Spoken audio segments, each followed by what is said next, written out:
Are you ready to go there, Laura? All right, well, come on in. We have a smaller group today, so today we're just going to keep it nice and intimate, and it's going to be nice and quiet today. But I can't do that because it is the 45th Sunday Assembly in San Diego. Ladies and gentlemen and everyone in between, it is our 4th birthday. I can't believe it. 45 assemblies. We're reclaiming the number 45, by the way, today. So 45th Assembly here in San Diego. I'm so glad to have you here. Just before we get started, let you know we have a media-free zone. If you don't want to be recorded digitally or otherwise, stay in that area over there. But let's start off, as we always do, with the amazing Mr. Paul Svensson. Good morning. Let's all stand up. Unless you don't want to, then don't. But it'd be better if you did. Oh, this thing called love, I can't handle it. This thing called love, I must get around to it. I ain't ready. Crazy little thing called love. That's how it goes. Oh, this thing called love, it cried like a baby in the cradle. It swings, woo, guys. It shakes all over like a jellyfish. I kinda like it. Crazy little thing called love. There goes my baby. She knows how to rock and roll. She drives me crazy. She gives me hot and cold fever and leaves me in a cold, cold sweat.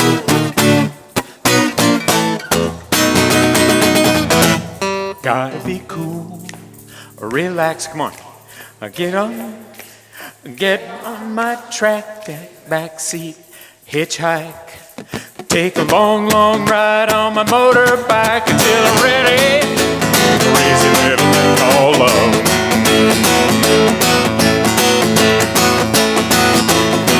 Oh, this thing called love, come on. I can't handle it. This thing called love, I must get around to it. I ain't ready. Crazy little thing called love. Crazy little thing called love. One more. Crazy little thing called love. All right. Thank you, Paul. Oh my goodness, I think if I could trouble someone to bring a couple more chairs in, they're over in that area. Let's get some people to sit down here. So welcome to Sunday Assembly. Sunday Assembly is a secular community, radically inclusive. We meet monthly to hear great talks, to connect for community events, to sing silly songs, and to have some snacks, but mostly we're here to celebrate this one life that we know that we have. Every Sunday Assembly has a theme. The theme for this Sunday Assembly is bodies. And I will issue a little trigger warning. Our personal moment today does have a graphic description of domestic violence, so be aware of that. The personal moment will be to Amber. That's later in our program, so plenty of time to make the adjustment there. The theme for Sunday Assembly is live better, help often, and wonder more. How many of you, for your first time to Sunday Assembly, can you show us by show of hands that you're here for the first time? Well, all returning people, thank you, friends. So glad to have you here. And so glad you're with us today. It is our 4th anniversary. It's a 4th birthday, we're saying. Sunday Assembly started in 2013 in London, and we had our first one in November of 2013. And here we are 4 years later, just crazy to believe it. Right over here, we have kind of our birthday card, if you wouldn't mind to leave some notes there about Sunday Assembly or experience, or just to say hello to some other people. Also, we have limited time offer. And you want to get these before the year starts. 2018 Sunday Assembly calendar. You could just wear this upside down here, so you can just see what's going on all the time. We do a little thing called Life Happens, and can I get those cards? We ask you assemblers to share any cards today, some things that have happened in their lives. And Mark Leary is bringing them over, and I'm talking slowly and walking in front of the microphone to the bane of Paul Svensson. The first one, it says, my daughter survived the North California fires. That's Sarah O'Hara. Oh, so glad. Wow, that's amazing. So glad she's okay. Winter Solstice, that's You'll Rock by Sunday Assembly Los Angeles. That's Saturday, December 16th with an exclamation point. That's going to be fantastic. That's our neighbors just up the hill. So glad to have you there. I think we might be working on getting some carpooling going for that event. We got an all-electric car, the Chevy Bolt, and we love it. The Polendo family, did you guys really? Where are you? That's fantastic. Oh, that's terrific. Okay, and then I have submitted my application for licensing to the California Board of Psychology. I should hear from them by early December. To celebrate my return to professional work, I'm going to do a talk on December 17th at my apartment complex on depression. See the SASD meetup for details, and that's Lynn. Lynn, congratulations, where are you? So glad. That's just such a long road, he worked so hard for that. That's fantastic. We want to discuss Help Happens. Miss Record, if you wouldn't mind to come up and let us know what's going on. Hello. So we've been talking and asking you for blankets, and a lot of you have brought blankets, and that has been really helpful. We started asking for blankets when it was really hot and we were all sweaty, and then it got cold at night downtown. And I know the last time we were out was Saturday before this last one. Tanya brought a bunch of blankets. They were gone the first few people we saw, took them all. We saw a man sleeping on the side of the sidewalk with a thin little sheet over him. And Tanya had brought like this workout mat. And as we approached him, I saw a cockroach like scurry out from under him. So getting him off the ground and then putting a blanket on him, he just looked at us like it'd been a drive-by blanketing, and he was just so thankful. So we are doing a blanket drive. We've gotten your gently used ones. We've used them. We're still accepting them. But now we want to do the humanitarian blankets that have a percentage of wool and are meant for homeless populations to really keep them warm. This is our blanket drive from last year. We had 200 blankets that covered the blocks we serve. That might not be enough this year. People are getting moved around. There's a Hep A scare. So we are hoping to at least match this from last year. 200 of these blankets are about $2,000. And Sunday Assembly San Diego is offering us a matching grant for fundraising for blankets. So if you give $1, $2 goes into this fund to help provide these blankets. If you give $5, it's $10. $100, it's $200. And if we eradicate the 500 and someone else wants to offer a matching grant, no one's matching my eyes right now, then you're welcome. We had an individual assembler last year also come and say, can I just do another matching grant? We're like, yes, because it gets people giving, and if we can keep people warm, that would be amazing. Thank you. Thank you, Alexis, and thank you all of you for bringing your blankets. We will have a reading today. Our reader is Margot. She's reading The Wicked One Goes to the Makeup Counter by Janet McNally. You can't argue beauty's not an accident. The particular heft and angle of a chromosome spin, a tarted spangle, bright lanyard twist, the slip of cells weighting this boat uneven from stern to prow. We're all skittery as marbles on a marble floor. Beauty stays, then goes. It fades, we say. Something about years and sun, the nights we slept in makeup and left mascara like ashes on the pillowcase. We burn through every one of our dreams. I wasn't always a stepmother, you know. There were whole years when I was a girl. But now these ladies sell me moisturizer, stand close in their lab coats, pretending it's science in a fog of perfume. They wield a contour brush and my cheekbone pops. The magic settles uneasy. It turns out fairy dust was always fake. And the lipstick's made from beetles, shells crushed vermilion. My color's flesh pot, they say. It's foley or fixation, it's wilderness, it's artificial earth. They can't quite make themselves care. We'll waste it, they know, whatever we've been given.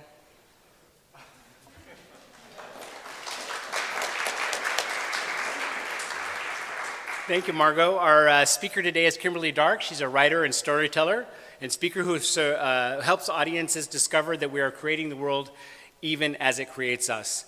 She's the author of 7 award-winning performance scripts and a number of educational programs regarding the body in culture, how appearances and identity influence our experiences in the world related to gender, race, body size and type, beauty, ability, etc. She uses humor and intimacy to prompt audiences to discover their influences and reclaim their power as social creators.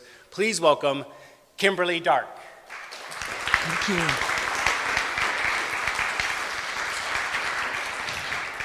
Oh my God, oh look, I'm magically amplified.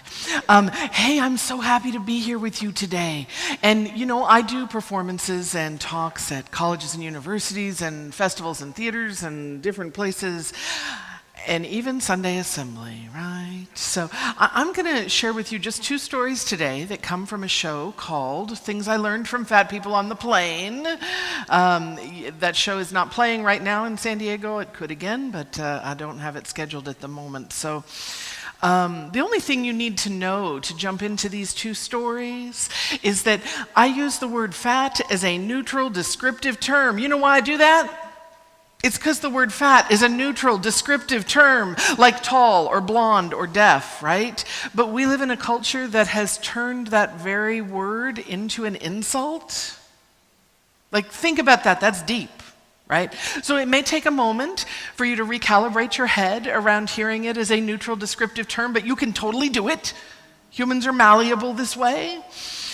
So, even though we've just met, my first story is about my love life. You're going to get to know me quickly.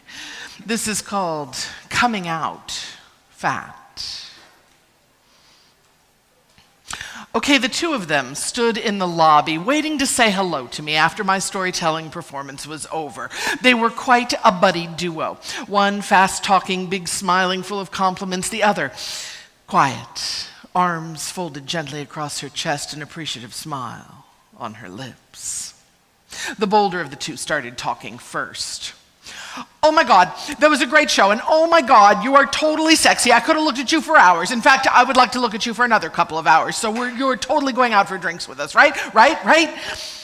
The quiet one nodded with a vaguely flirtatious smirk. The garrulous one continued. So, what do you need? You need a ride? You need somebody to buy you drinks? You don't know anybody in this town, right? You're just passing through, so you are totally going out with us, aren't you? She looked at her friend and back at me. The friend added, it'd be great if you'd like to join us. I love the show. Now listen, it was a pleasure to meet them and watch them and listen to their foolishness. They had set the scene. I was the traveling performer. I had done my job telling stories about life and love and romance. They were the dandies with drink money. I was hot. They were full of appreciation. You know, this story only had to unfold.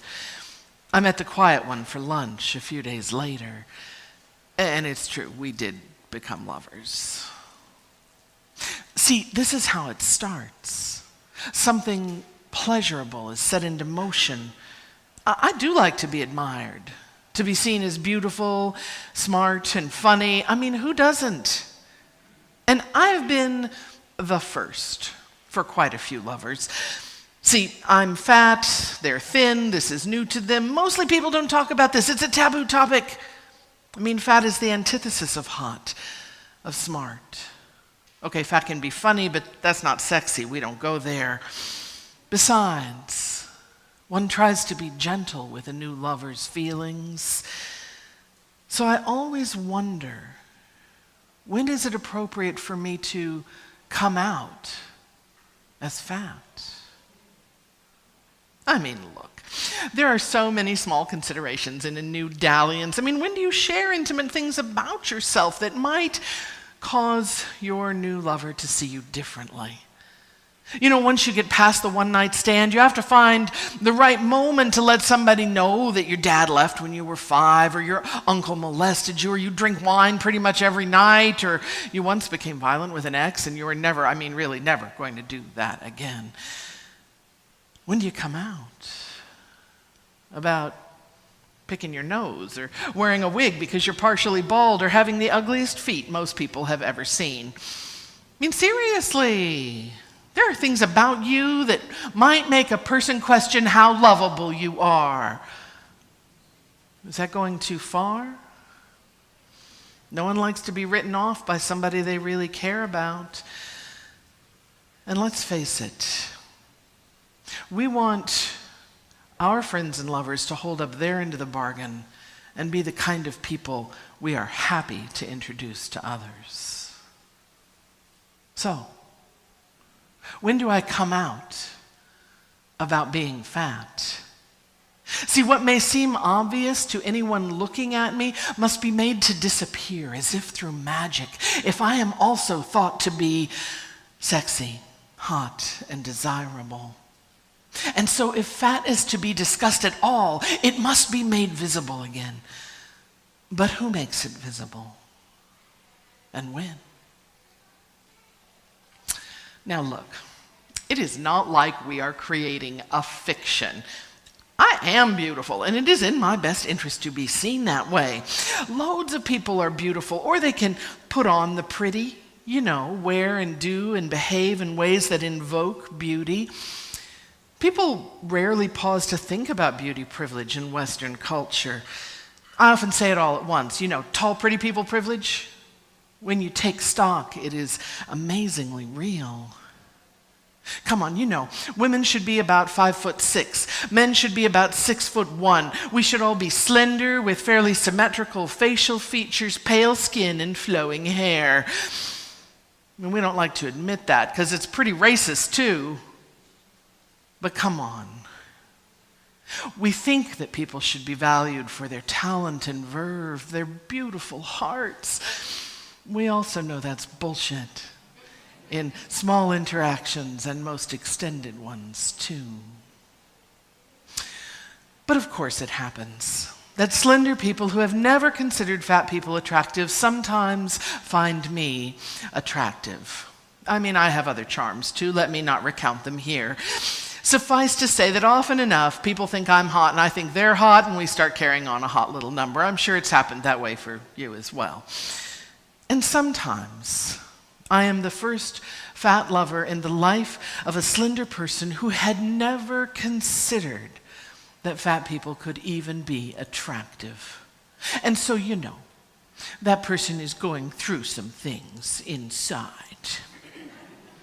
Or alternately, maybe I'm not the first. Maybe that person has been attracted to fat folks before, but never gotten over the shame of prolonged or public involvement with someone many consider to be ugly and profoundly flawed. See, that person is also going through some things inside because I am not into being ignored. I'm into being adored. I'll let you in on something that y'all might not know. There are two worlds out there with regard to how people feel about fat. In one world, the one that controls the media and sells most of the products, the one that runs the politics and the public works, fat is a travesty. The very word is an insult from which you protect your friends and family. Now, in another world, increasing numbers of people of all body types live happily and healthily and with minimal regard for beauty tyranny. They work and walk and swim and fuck and dance and sleep and get sick and well and die without organizing their lives around their hatred or suspicion or judgment of their bodies. Well, they practice living that way at least because, that first world is tough to ignore. In that second world, fat is not inherently a problem. And it is certainly not inherently ugly or unlovable. I live mostly in that second world. But I'm also super aware of how that is encased in the first. And because of how privilege is invisible to those who have it, it's kind of rare for people to participate in that world where fat is just a thing rather than being a terrible thing. But really, flattering clothing aside, literally aside, why would I need to come out as fat if someone has seen me naked? Well, oddly, that's exactly when fat as a problem becomes least noticeable. I mean, when we are two people in bed, naked, there is no side-by-side comparison with smaller women. There are no chairs to fit into or narrow aisles to negotiate. There's no one looking at me and my partner with the eyes of fat hatred, wondering why she or he would ever want to be with someone like me. Fat as a problem is largely social. You know, some body haters, they fixate on how difficult it would be to navigate sex with bodies of different sizes, but come on. It's foolishness. They focus on fat people. Nobody ever wonders how the petite prom queen and the giant muscled football player are ever going to get it on, despite the fact that they are radically different in size and height. No. It all works fine with lust as our guide. So, when do we talk about, forgive the irresistible pun, the elephant in the room? And what is that elephant? See, the real problem is not so much that I am fat, but that I carry a stigmatized identity. And association is going to stigmatize my lover as well. There's no getting around that. See, this is what we need to talk about. What does it mean to live with oppression? What does it mean to fetishize thinness? You know what the word fetish means, right? To be so attached to a certain attribute that without it, no turn-on can occur. And you know, when we start asking these questions, more emerge. In what ways do we subvert the obvious in order to not need to restructure social privilege? Does coming out fat in a thin privilege world seem like maybe coming out black in a white privilege world? Or coming out disabled? You know, look, as long as you don't talk about your circumstances, as long as you have other laudable identities to offer, the stigmatized trait might go unnoticed. Oh, these are big questions without easy answers. And once you've come to a place in your life where you start to discuss them, it's tough to go back to mindlessly cooing over each other's perfections. The desire for honesty, peace, and liberation, they become like a song you just can't get out of your head. We begin to notice how bodies exist in culture and also in personal moments too. And that's why, at some point, I definitely bring it up. Unless my lover brings it up first. You know, I recently had a very thin lover, and I was her first fat fling. We'd been rolling happily in the hay for a few days when I asked, with very little gravity, "Hey, so, have you ever been involved with somebody as fat as me?" She said, "Nope." And I replied, "How's that going for you?" She smiled, both of us naked in bed. She said lasciviously, "It's going pretty well." Then she added, "But hey, I could ask you the same question. Have you ever been lovers with somebody as thin as me?" She looked at her own body, caressed her bony hip, her lean flank. "I'm a little thinner than usual these days." I gave her the once-over, really taking in her body. "Maybe not," I said. "It's all going really well from over here, too." And then we kissed. And suddenly, neither of us had interest in further conversation.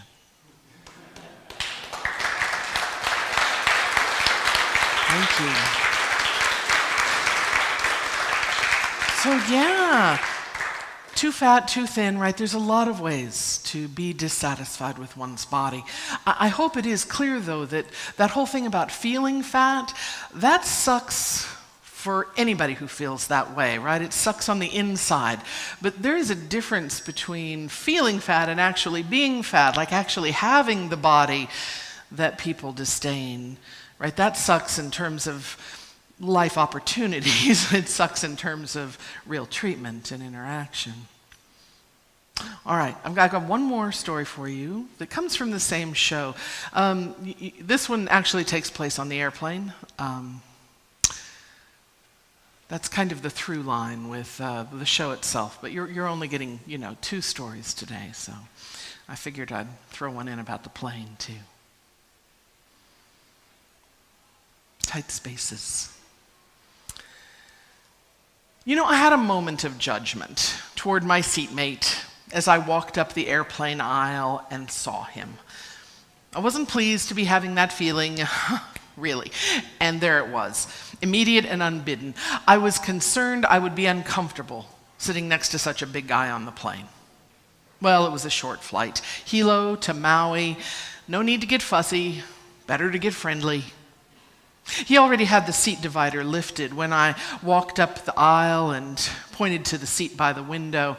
He quickly sprang up to let me pass. At that point, I had only noticed his size. In memory, I see how quickly he moved to accommodate me and how he smiled. I put down the seat divider on my way in. It's a matter of public decorum. I don't want to make the assumption that we should be touching one another, even though we are definitely going to be touching one another. The seat divider helps us when we want to pretend it's not happening. The divider helps contain my hip, which will push against it, and the person next to me. That tiny little seat divider is kind of like the looking up at the door when you're in a crowded elevator, right? It helps you pretend you don't know what the guy next to you had for lunch because his breath is so close to your skin. It only took a moment or two. Social interactions, they go one way or the other so quickly. He said, "Oh, no, it'll be easier if we put this up. Is that okay with you? Easier that way." He was nodding, smiling, putting the seat divider up, and I was nodding in agreement and trying to push myself against the window. And he was positioning himself to wedge into the seat, find the seat belt. "We are 2 big people," I said with a chuckle, and he relaxed into the seat, into the press of my body. We were shaped differently, so we fit nicely, definitely touching, pressing, wedged in, still strangers, touching, separate, together, no divider. Yeah. I always wonder how those big guys, those athletes do it. Those kids at the university, they're so big, those strong guys. I nodded. Hawaiian Airlines is pretty good too, though, as airlines go. He said, yeah, on some airlines it's tough. Listen, I'm Kalani. He reached over, angling for a handshake, and I introduced myself as well. Now, I can see judgment on my seatmate's face sometimes, especially if I'm already in the seat when he or she approaches. Sometimes the person is listening to headphones or thinking other thoughts, and sometimes it's really clear. Oh, shit, I have to sit next to a fat lady on this flight. And I thought it too, consciously or not, as I approached Kalani. But what is the fear? In most cases, discomfort. If 2 people are large enough, they may also fear being put off the plane. But mostly, it's discomfort. See, we are going to make contact. The flight is longer than an elevator ride, so we can't just look at the numbers above the door and pretend the other isn't there. Still, there are set rituals on the airplane that help us pretend that we are not in such close proximity. It's not that the contact is much less comfortable, it's that it ruins the illusion that we are enjoying private space. Nothing private is happening in the space that an airline sells to us. The fat passenger dispels the illusion, and this can cause anger. Or maybe, as in the case with Kalani, it could cause greater comfort. He asked where I was going, and I told him Oakland. He told me he was on his way to Las Vegas for a high school reunion. Even though he's from Hawaii, a group of 5 graduating years got together and planned this trip. He's retired now, 38 years as a heavy machinery operator, and now he says he just enjoys life. He asked about my trip, how long I'd be away, why I was going. Oh, "Oh, you're a storyteller," he said with interest. "Sounds like good work. Sounds like you're busy. That's good." He came to Hilo to build the Kamehameha School and just fell in love with the place. He never went back to Oahu. I coughed a bit during our conversation. He rustled in his bag and thrust a throat lozenge into my hand. "I was coughing earlier too. Here, take one, take one." We were in contact during that short connecting flight. I noticed how relaxed it felt to simply accept that we were touching one another. No need for apologetic shifting, turning strangely away toward the aisle or window. No need for the isolation of a book or headphones. When we talked, we talked. When we didn't, we just sat there, taking up space. We talked about our kids. His oldest of 3 is 38 and a major in the Army. I smiled at the thought of Kalani starting his career with a wife and a new baby. And he told me he would also get to see his grandson in Las Vegas because his daughter lives there too. He asked where I live, and when I said I was down Kalapana way, he said, "Oh, by Uncle Robert's, one of my favorite neighbors," I replied, and he smiled. "You know, I take groups out at night to see the lava when it's flowing," he said. "You know, when Pu'u'o gets going again, we'll be at it." I raised my eyebrows, impressed. That's a good walk over rough terrain at night. "How long will you be in Vegas?" I asked. "A month," he said. And noting my surprise at the length of the visit, he added, "Oh, you know, I play music too, so I got a lounge gig while I'm there. Sometimes I play it down at Uncle Robert's at the Kava Bar." When I asked what he played, he reported 5 or 6 instruments. "Wow, you may be retired from one job, but it sounds like you got a few more," I laughed. Yeah, he said. "I got a good busy life too. So do you. We're lucky." "Yes, we are, Kalani," I said. And so we traveled on that short connecting flight from Hilo to Maui, connecting to other destinations to do our work and share our skills. We are connecting to another airport where we will each sit in another plane for many more hours. And again, we will negotiate a small space with a seatmate who might believe that we are just a bit of bad luck. The fat seatmate is like the crying baby or the kicking toddler. Or maybe the fat seatmate is worse because, you know, some people claim we shouldn't fly at all. Some speak of us as though we are lazy and considerate. We should get off our fat butts once in a while and do something with our lives. They find us pathetic and unattractive, not just a burden on the flight, but a burden on society as well. But sometimes I'm lucky and get a seat next to a guy like Kalani, who knows that we are going to have contact, and he welcomes it. Now, I'm not as bold as he, but I can aspire. I do much of what he did on that flight. I smile and look for pleasant conversation. I feel entitled to be there. And often I try to take up less space.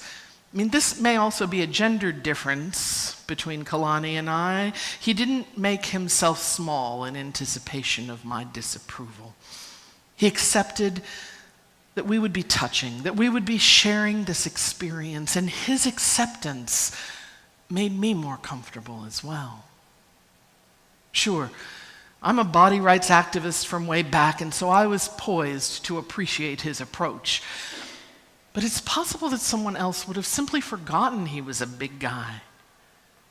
They would have remembered him as a nice guy. I thought he was that. And also a role model for respectful interaction. I mean, truly, no one should feel they have to put someone else at ease. We can all do our own work, accepting the diversity of the human body in public places. We can darn well keep our shortcomings to ourselves. Kalani's approach to proximity was a gift. Some of that gift was cultural, I'm sure. In Hawaiian culture, influenced though it has been by colonization and religion, fat people are still not generally felt to be useless, lazy, or invisible as immediately as in white North American culture. Kalani's approach inspired me because comfort is what we lack. And often comfort isn't about having enough space in your airplane seat. That is something to take up with the airline if remedy is required. Comfort is about ease within oneself and around strangers in public places.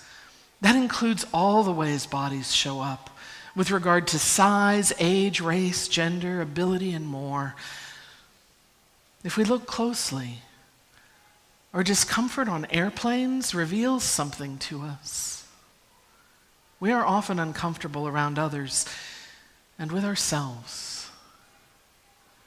And that can change, even before the airline decides we should have a bigger space in which to rest ourselves when we fly. Thank you so much for having me, folks. I appreciate it. There is further information about this show on the table over there. I also brought you some stickers if you happen to like stickers. They say things like celebrate body diversity. There's also, some further info there. I do a quarterly newsletter on these topics. You can sign up for that if you'd like.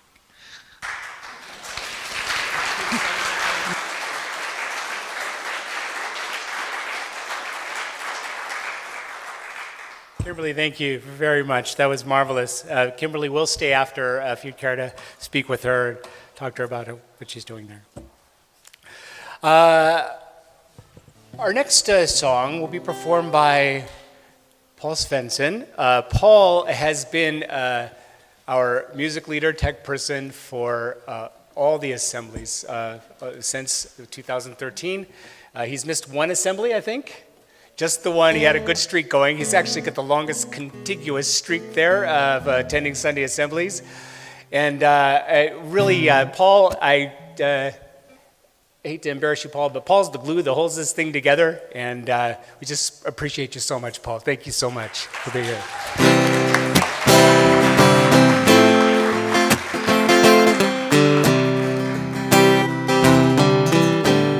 Yeah, I had to miss the one just to keep everybody honest.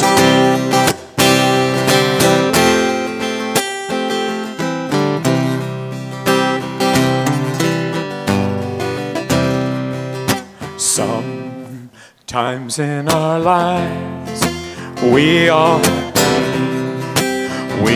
have sorrow, but if we are wise, we know that there's always tomorrow. Lean on me when you're not strong. I'll be your friend. I'll help you carry on. For it won't be long till I'm gonna need somebody to lean. I have to just tell you, on the chorus of that song, I've done literally hundreds of church youth camps over the years, and every time we get to 4, it won't be long, they yell out 5. 4, 5, it won't be long, short, till I'm gone. It's just in my head. Please don't do it. Please swallow your pride if I have things you need to borrow.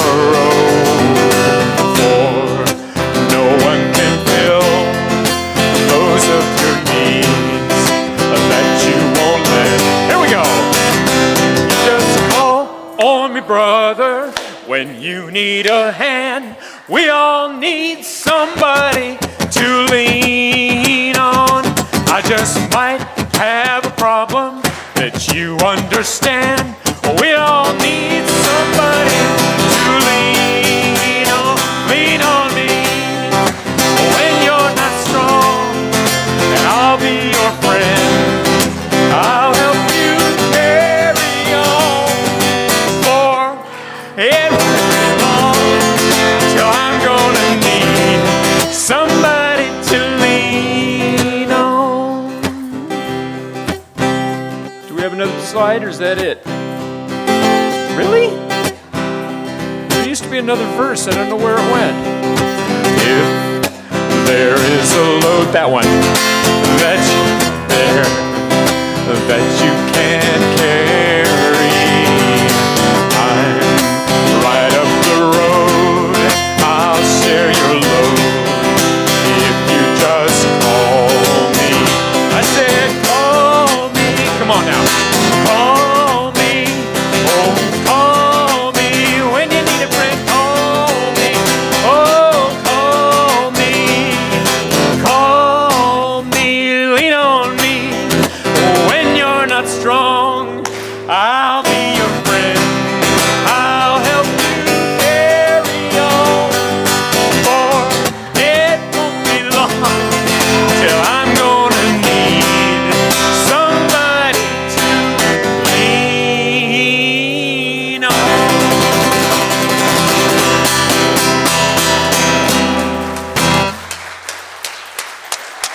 And that's exactly what I'm talking about.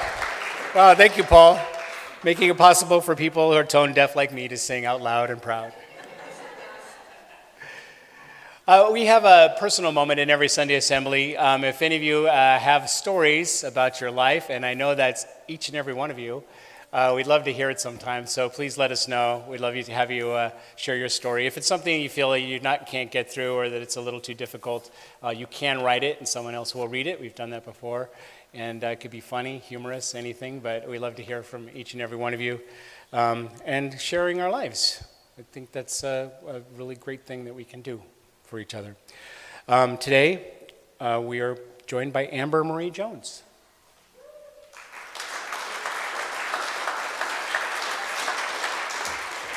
Okay.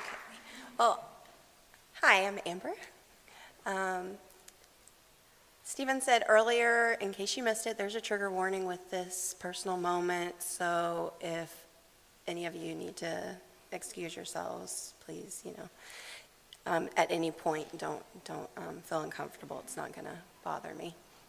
I moved to San Diego in February 2016 for better health care.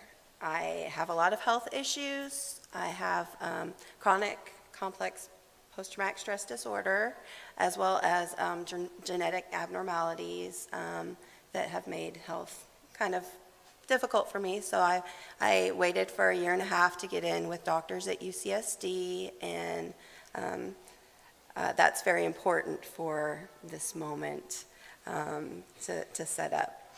So I went out for my birthday in October.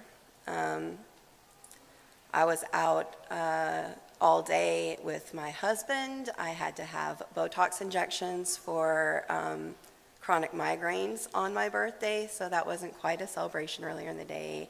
I had to lay up. Later on in the evening, I was invited out with friends, and other friends carried on the evening. And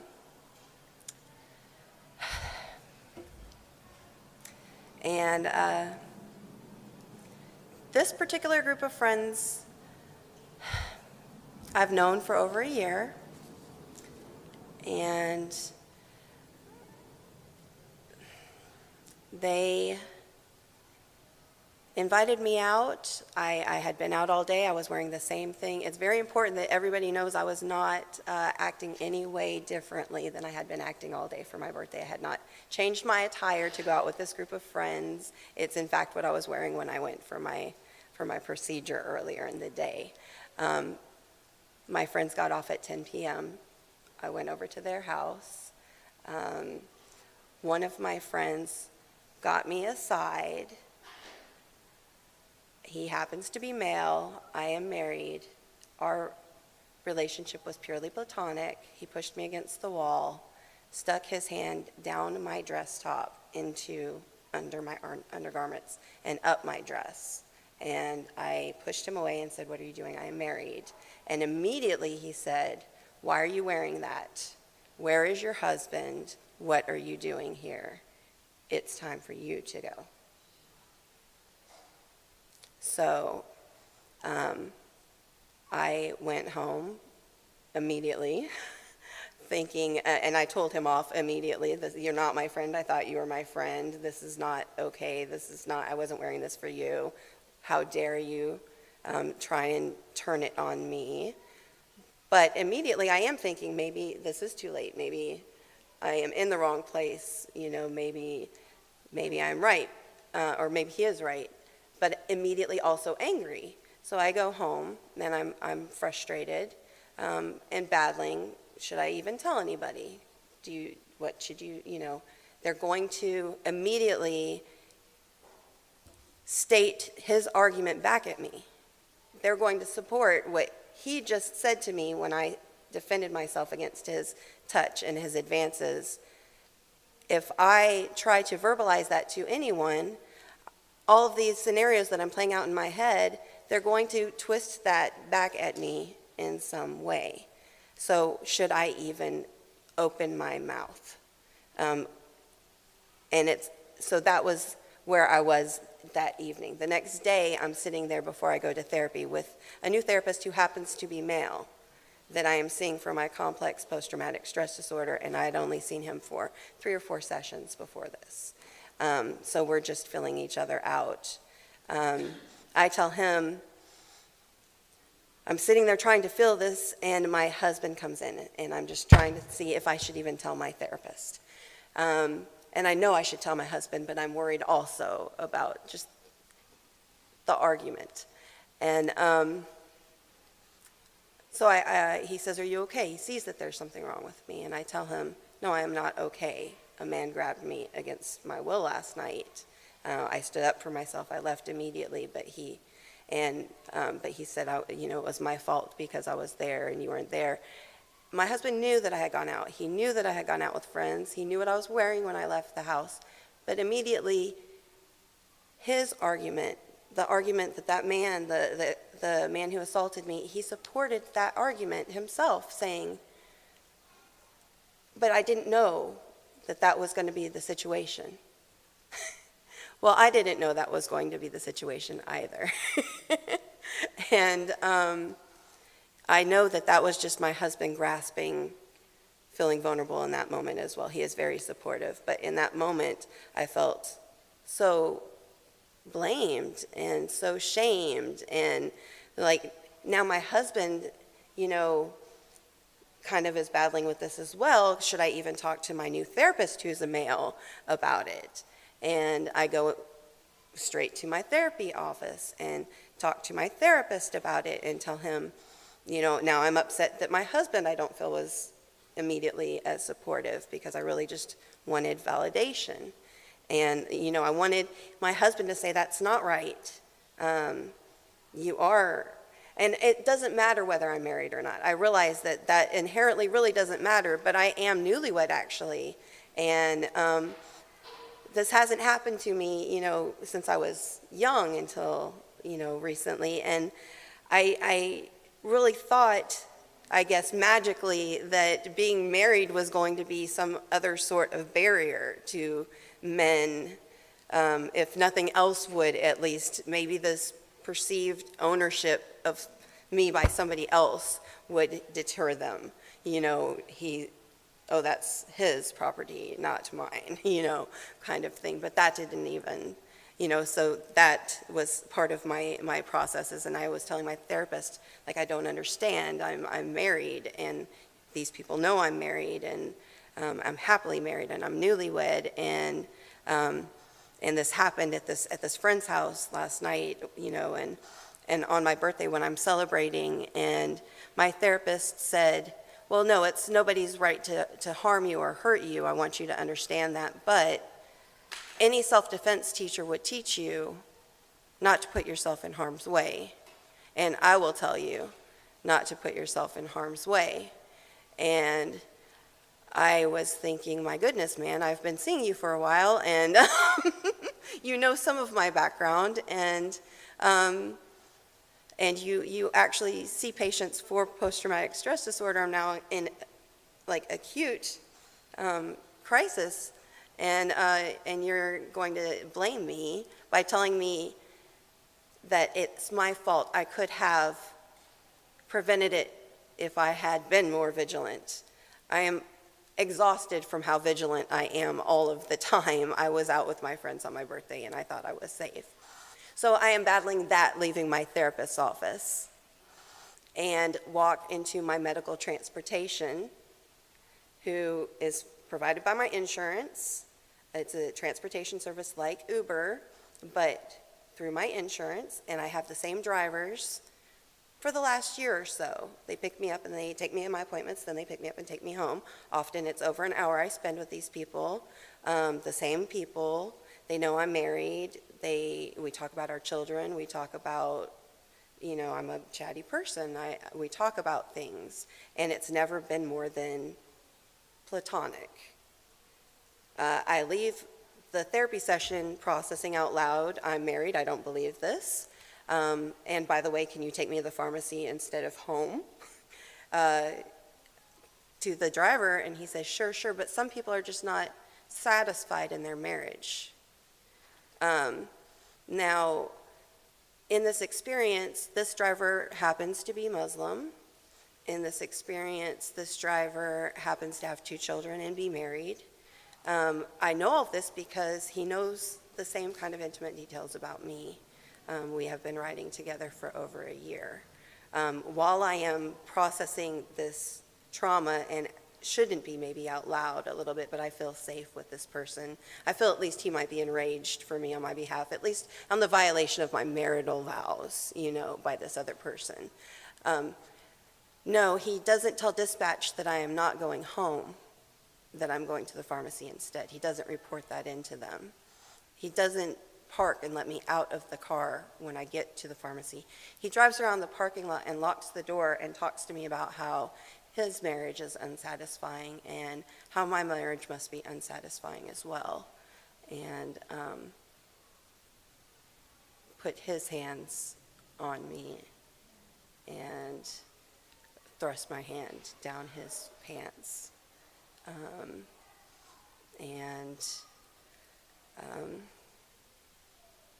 I left my therapy session where I was just told that maybe I could make myself safer. I just need to be more vigilant. I need to be more aware. Maybe I shouldn't put myself in these situations. And walked into medical transportation with somebody that I had been riding with for over a year and I felt safe with.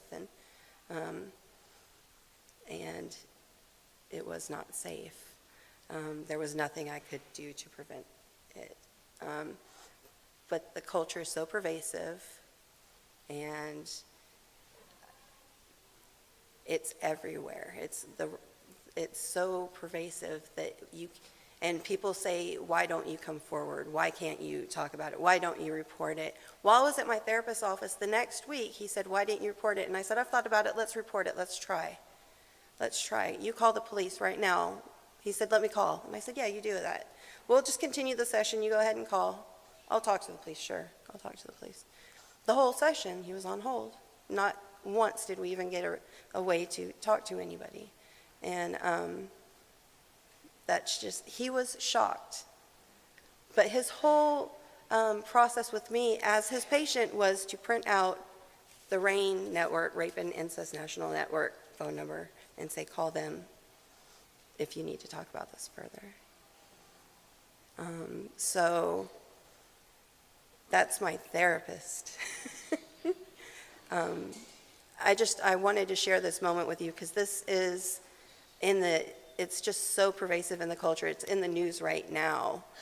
There's a spotlight on it. The silence is being broken. And we are afraid to come forward, not only because of fear of our attacker, but fear of the looks. I told my niece, and she said, oh, the city's too dangerous for you, come home. I mean, it's not just men that don't understand. You get blames from, women too. Or that's too provocative what you're wearing. Or I told my therapist it's 2 a.m. and I'm naked on the street because I was so frustrated. This example is so extreme, but if I were naked on the street at 2 a.m., he said, at that point, you're breaking the law, with a smirk on his face, like he had won the argument or the debate. And I said, no, it's maybe a medical emergency. Why do you jump that I was immediately naked outside on my, reasonably? Like, I was just out there having a good time. If somebody's naked on the street, maybe your first thought should be, do they need medical attention? Are they okay? Did something just happen to them? It shouldn't be the laughing point.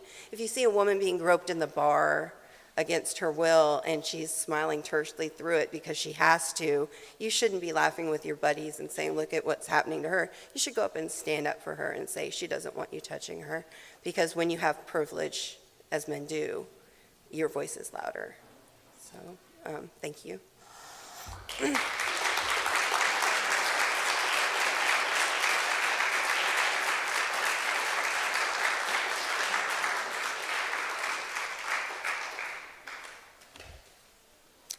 Thank you, Amber.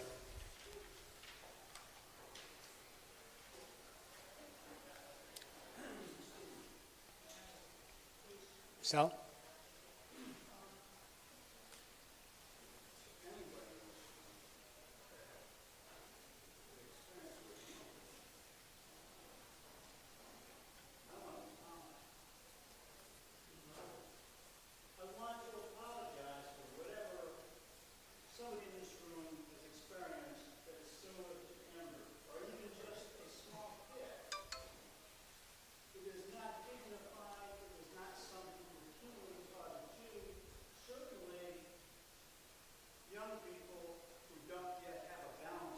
Ahora. Ahora. Things like that, both male and female. But it's intolerable, and I'm going to apologize again for sharing. Thank you, Sal. People who will come to your aid. Thank you.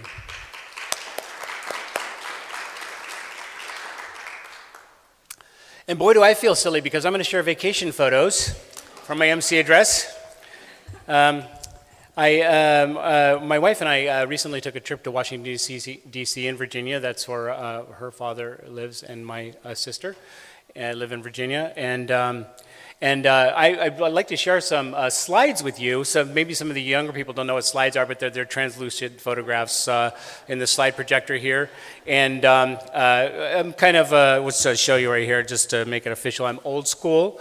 So I'm going to show you slides, the share of my vacation photos the old school way with my slides. So here's my first slide.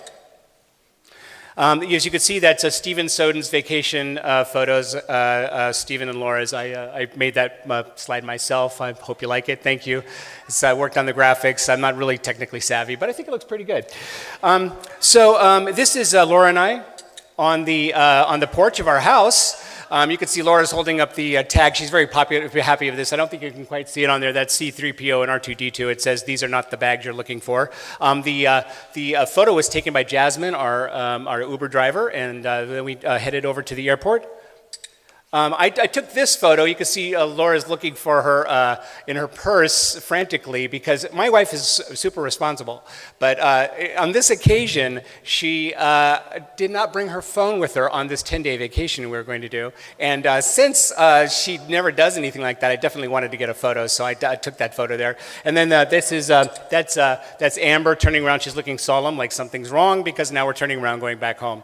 And this is Amber dropping us off at the airport. She took this photo of us. We're happy again now, and Amber's happy because we paid her double for the trip over to the airport. Now, this wasn't a fancy trip because we went to Washington, D.C. If you haven't been there before, highly recommend it. Everything's free, all the Smithsonian museums and all the memorials, and we stayed in people's bedrooms and houses, and we used borrowed airline miles and stuff to get there. But one thing, this is the picture of Laura getting her phone back from Jasmine, who was just about to drive off with her phone again. So anyways, we landed in Richmond, and her father picked us up at the airport, and on the way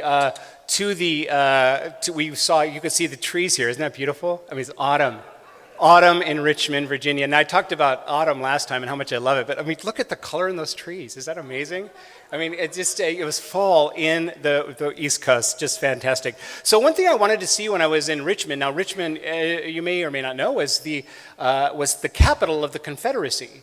Richmond's where the history is as far as that goes, and so I wanted to see Monument Alley, these monuments that people have been talking about, because I'd never seen any of them. So here's the first one. That is, you can see that's a 20.5-foot pedestal and a 12-foot bronze statue of Stonewall Jackson. This is a 26-foot high, 12-foot long statue of Robert E. Lee riding a horse, and you can see Robert E. Lee's actually kind of almost bigger than the horse there. He's bigger than life. That's how they have him portrayed there. And then this massive statue is Jefferson Davis, that's 351 feet, that obelisk that's behind him there, 351 feet obelisk, right there, Jefferson Davis, who was the president of the Confederacy. And then the last one in the line is a 10-foot tall statue of African-American Arthur Ashe. We also went to the James River, which is where the Confederacy was won, the Civil War was won, or if you're a Virginian, lost. This is the bridge across the James River that they evacuated Richmond, and they called evacuation fires. They burnt the town behind them, and it was right across the way here. This is the Tredegar Iron Works, which is right across the way. This is where they were manufacturing the weaponry for the Confederacy. They built 1,100 cannons. There's a cannon right there. There's some grenades. And that's some gun cartridges right there. There's field artillery, and there's some canteens right there. So that's what they manufacture at their Tredegar factory. And Robert E. Lee surrendered to Ulysses S. Grant April 9th, 1985. 620,000 people died in the Civil War. 620,000. Well, we drove to Washington, D.C., and then we stayed in the house of this fellow, Gabe. That's Gabe right there, handsome guy. We stayed in his bedroom upstairs. That's the bedroom. And it was a nice little room. It was Airbnb, and there was light drizzle that night. And it was kind of late, but we still went out to see Washington, D.C. So there's the Capitol in the rain, lit up. Is that beautiful? You can see the slick driveway in front of it, and just there in the distance. I mean, the capital of the United States, right there. I really have passed through D.C. before, but I never spent the time there. And there's the Library of Congress. It's right there. And then there's Union Station. Is that beautiful? And we went in. This is inside Union Station. This is some of the shops in Union Station. That is a rat in front of Union Station. Is that the biggest rat you've ever seen? I mean, that thing is huge. Here's another rat, and that's another rat. There's lots of rats in Washington, D.C. I'm just telling you that right now, just so you know. So we went back to the house, and let me get the rat picture off there, the back of the house there. I didn't know, but there's a bolt lock on there that we're supposed to turn the key and lock the door, but I did the inside lock, so I locked us out. So now it's like 11 o'clock at night, and so we had to knock on the door, and that is Gabriel looking down at us solemnly like something's wrong. This is him coming down the house. You can see the lights going on the house there, all the way down. And then this is him at the front door, looking a little disgruntled. And this is us the next morning. We're having bagels and jam, and everything's fine. Okay, and let's see. So we went to the Smithsonian. That's the first thing we did. We went to the American History Museum, and we spent like 5 hours there, and we saw like 2/3 of it. That's the American History Museum right there. And then there's so many neat exhibits in there. They had this whole thing on voting and the history of the automobile, and they have an actual train in the Smithsonian, but they had this whole thing about electricity and Tesla and Edison, and they had this one thing which was this first Edison talking doll.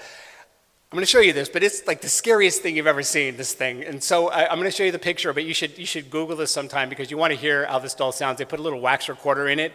They only made these things for 6 weeks, and it turned out that the wax recorders in the dolls broke, but also it just scared the little children, so they stopped making them. So there you go. Take a look at that. Is that frightening? Oh my goodness. Get that off there because there's the Natural History Museum right there. In the Natural History Museum, they have this T-Rex with the little hands and big mouth, which happens in Washington, D.C. sometimes. This is the National Art Gallery, and that is the self-portrait of Vincent van Gogh. So I am a big fan of Vincent van Gogh. It's just there's a movie that's out right now where they painted all the every single slide of the movie. Highly recommend it. Loving Vincent. I didn't know until I'd actually seen my first Van Gogh, because I've always seen the photos, but the first time I saw one, I just like, wow. And this I just stared at for just a long, long time. Just amazing. Highly recommended and free. So we stopped off to have lunch at this place, Astro Donuts and Fried Chicken. We got that off of Yelp, 4 stars, affordable. Here's the menu. They serve donuts and fried chicken. So there you go. So the first stop was the Korean War Memorial. And you can see that looks like soldiers walking through the marsh. It's very moving. Nearly 36,914 people died in the Korean War, 7,700 U.S. service members still unaccounted for. This, of course, is the Vietnam War Memorial. Very moving. There's 58,318 names on there. And this is pictures of soldiers that were there that day, their families, flowers and wreaths, some people tracing names, and a family crying.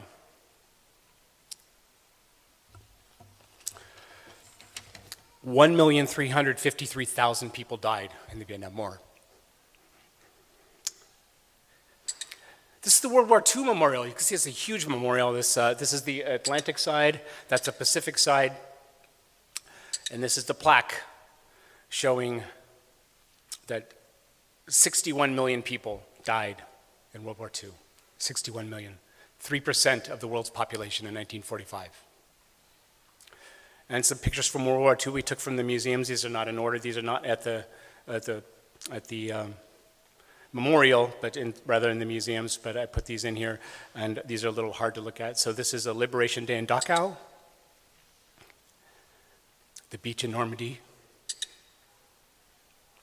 and Arlington Cemetery. So we're walking to the Lincoln Memorial, and you can see it there in the distance. And this is some Canadian geese. They were all over. They were just stopped there in DC, so they're all over the lawn there. And Laura's got some good video of that if you want to see a live picture of geese. It's really about the same as a standard picture of geese right here. But anyways, so here's the Lincoln Memorial. That's the Gettysburg Address. This is inside the chamber. I have that, and I've highlighted the part that says, "We highly resolve that these deaths shall not have died. These dead shall not have died in vain. That this nation shall have a new birth of freedom, and that government of the people, by the people, and for the people shall not perish from the earth." It's really moving to see that. And in Georgia marble, here's Abraham Lincoln, looking solemn across Washington, D.C., like something's wrong. He's looking across a reflecting pool. You can see the Washington Monument in the distance. And this is this great man looking at his statue where we're looking at all the war memorials and all the people who have perished. Having been there, I'd say this Armistice Day, this Veterans Day, 11/11, was a lot more. It meant a lot more to me this year. The theme today is bodies, and when someone dies, we say that's a dead body. We're talking about millions of bodies here, but they're not bodies. These are unfinished stories. These are families torn apart. Lives lost.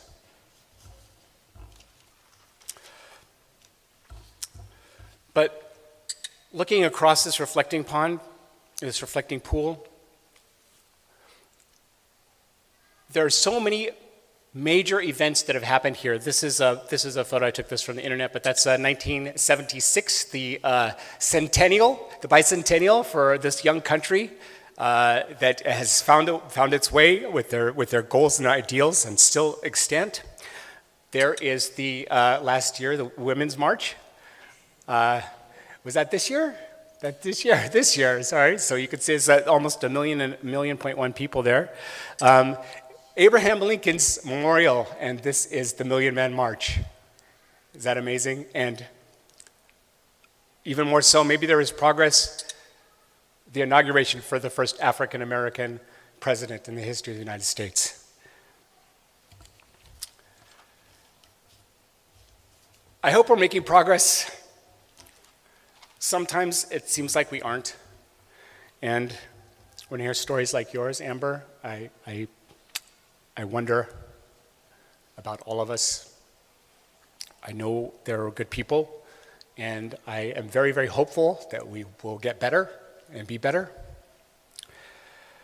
And I'd like to close with showing you that we were walking away from the Lincoln Memorial, and my wife, who went to college in Washington, D.C., was telling me that she once saw an albino squirrel in the park, and I'd never seen an albino squirrel, and wouldn't you know it, albino squirrel.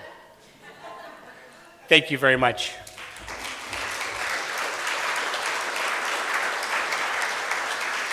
Thank you. And now we'll take a moment for silent reflection.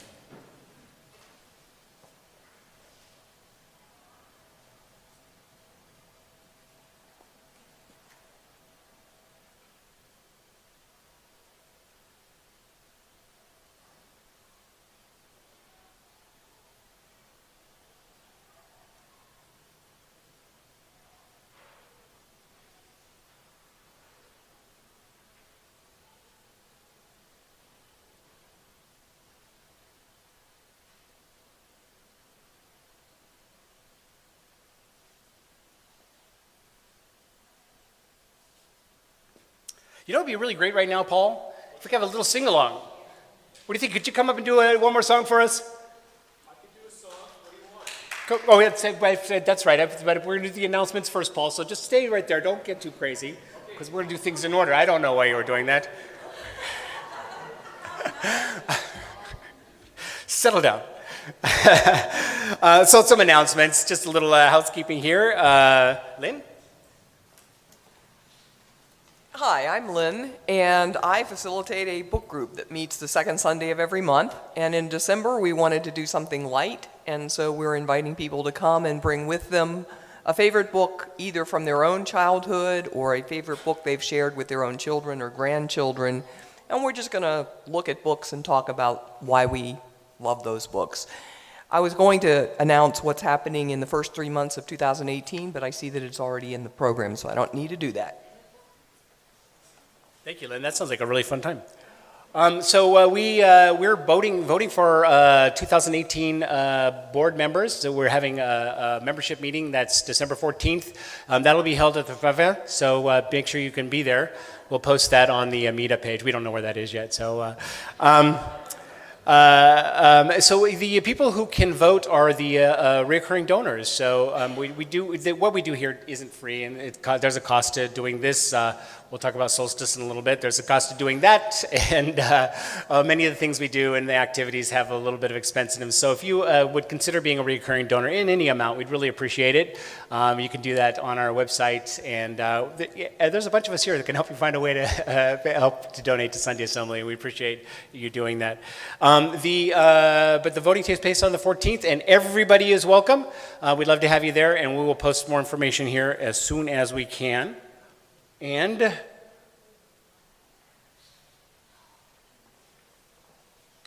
bring the light. Bring the light. Bring the light and let it shine on me. Bring the light and let it shine on me. Bring the light. Bring the light. Bring the light and let it shine on me. Once more. Bring the light. Bring the light. Bring the light and let it shine on me. Solstice. Thank you, Paul. So we are doing winter solstice celebration, and that is going to be here on the Saturday, December 9th. This is the first year that we're doing it on a Saturday, so we're very excited. And doors open at 5, and we're gonna stay open a little later until 10 p.m. So we hope everybody can make it. Tickets are available now, And this year, Sunday Assembly is going to be subsidizing a good amount of the ticket. So each ticket is only $10. And it includes dinner and the program, entertainment, and games, stuff like that. It's really, really fun. And just to continue on something that Alexis said earlier about the blanket drive, if you're unable to contribute right now, don't worry about it. At the solstice, you'll also be able to contribute, and we'll have a thermometer so that you know how advanced we are on that effort.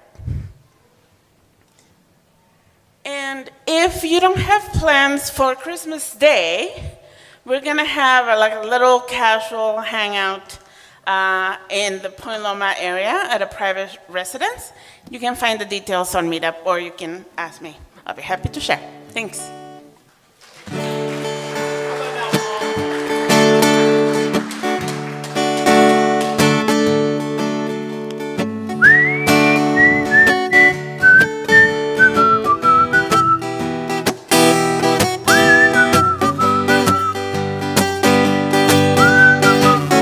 How's your whistle? Try that with me.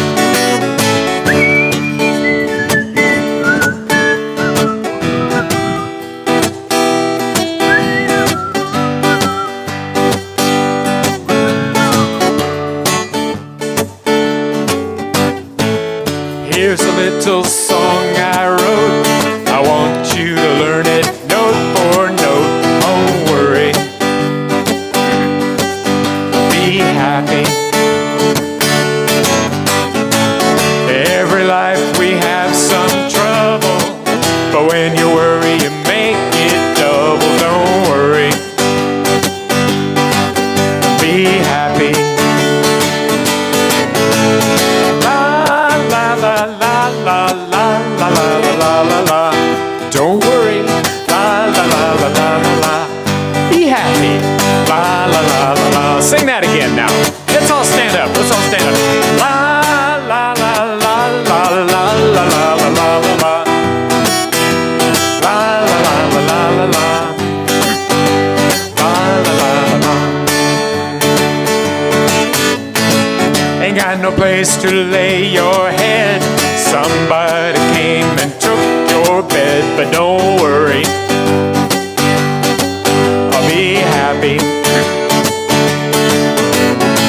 The landlord says your rent is late. They're going to have to litigate. Don't worry. Be happy. Oh, don't worry. Be happy now. La la la la la la la la la la la. La la la la la la la. Now be happy. La la la la la. Sing it again now. Oh la la la la la la la la la la la. Don't worry. La la la la la la la. Be happy. La la la la la. Ain't got no cash, ain't got no style, ain't got no friends to make you smile, but don't worry. Be happy. Oh, when you worry, your face will frown, and that will bring everybody down. But don't worry. Oh, be happy. Oh, la la la la la la la la la la la. Don't worry. La la la la la la la. Be happy. La la la la la. Oh, don't worry, be happy now. La la la la la la la la la la. La la la la la la. La la la la. Now you sang this song I wrote. I'm glad you learned it note for note. Don't worry. Be happy. In your life expect some trouble, but when you worry you make it double. Don't worry. I'll be happy. Oh, don't worry, be happy now. La la la la la la la la la la la.